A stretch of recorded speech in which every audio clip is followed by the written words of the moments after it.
Cells are the basic unit of all living things. All animals and plants are made of cells. These are plant cells and these are animal cells. Both the cells have three critical parts in common: the nucleus, the cytoplasm, and the membrane. Cytoplasm is a thick, jelly-like material filling the entire space and providing medium to all other organelles. The nucleus contains most of the cell's genetic material and is responsible for running all reactions happening in the cell. When we compare the structure of these two cells, both are covered by a thin membrane known as cell membrane. But the cell membrane of a plant cell is also surrounded by a tough membrane known as the cell wall.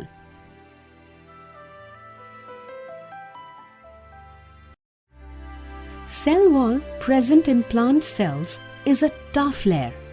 It is made up of cellulose and hemicellulose, which is a complex structural carbohydrate.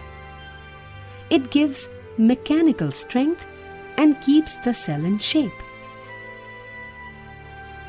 A cell wall has small holes known as plasmodesmata.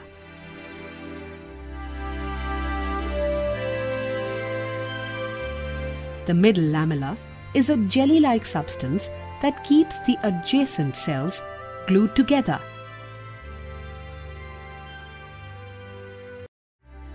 Apart from the cell wall, another very important organelle present only in plant cells are plastids. They are of various types. This is chloroplast, a very common plastid responsible for giving green color to plants and producing the food by the process of photosynthesis. It is a very important plastid present in almost all plant cells. It is responsible for photosynthesis.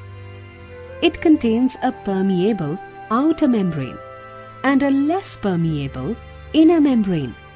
Some membrane-bound compartments known as thylakoids are present.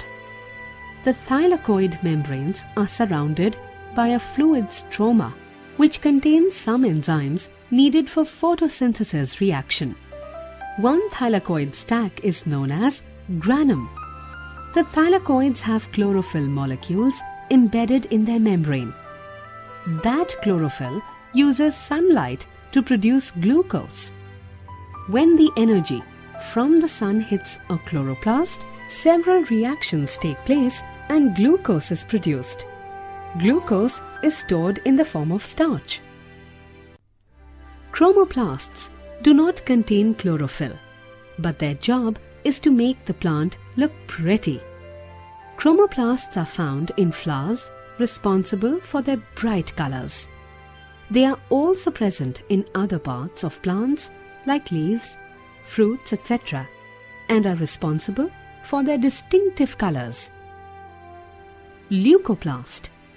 Leucoplasts are colorless plastids found in tubers and cotyledons. The function of leucoplasts is to transform glucose into starch. Starch is the form of carbohydrate in which the food is stored in plants. Another major difference in the cells of plants and animals is that animal cell has centrosome, whereas plant cell does not have. Centrosome is composed of a pair of centrioles. It helps in formation of spindle fibers during the process of cell division.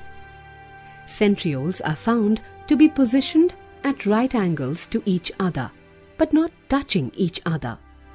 They appear as empty cylinders, a bit closer to the shape of open barrels. Each centriole is composed of a complex arrangement of 9 microtubule triplets. There is a central matrix from which spokes radiate as in a cartwheel.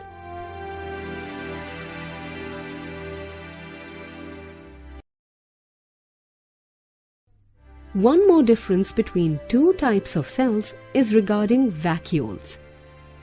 These are membrane-bound sacs meant for storage, digestion, and waste removal. An animal cell has many small vacuoles, but in plant cell, there is a large, prominent vacuole present on one side of a cell. A vacuole is a fluid-filled sac, which is surrounded by a membrane known as tonoplast.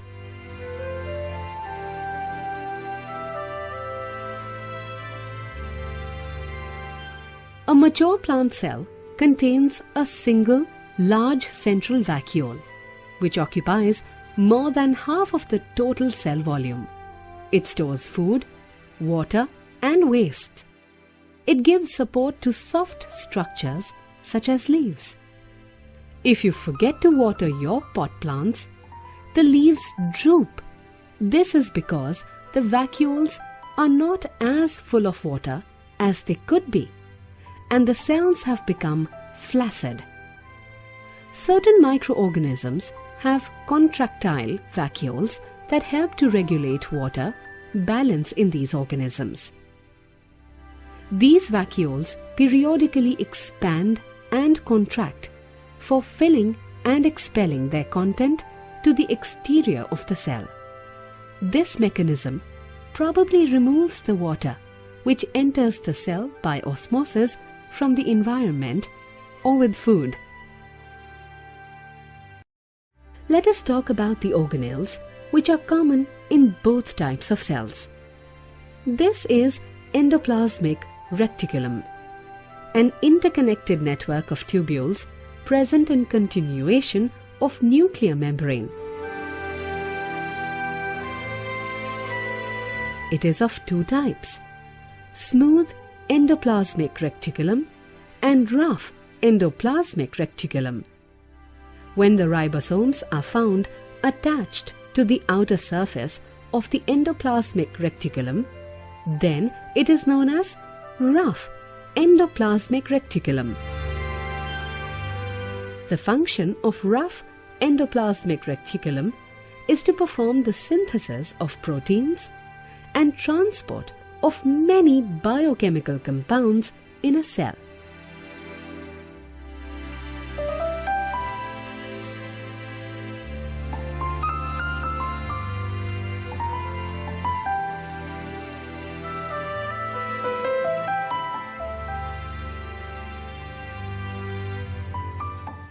The portion of endoplasmic reticulum that lacks attached ribosomes is actually smooth endoplasmic reticulum. It is also involved in synthesis of many compounds like lipids, phospholipids, and steroids.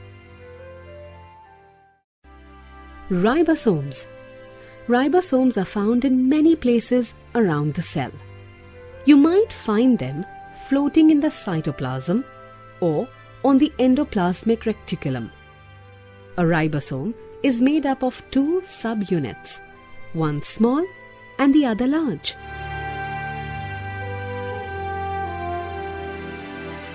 They are responsible for the synthesis of amino acids with the help of other organelles.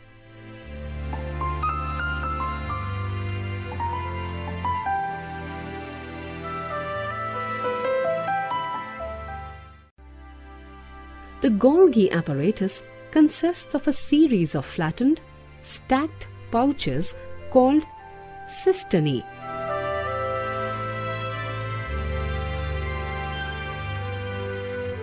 The Golgi apparatus is responsible for transporting, modifying, packaging, and delivering proteins to the targeted destinations. They are located in the cytoplasm next to the endoplasmic reticulum and near the nucleus. Lysosomes. Lysosomes are another organelle which is mostly found in animal cells.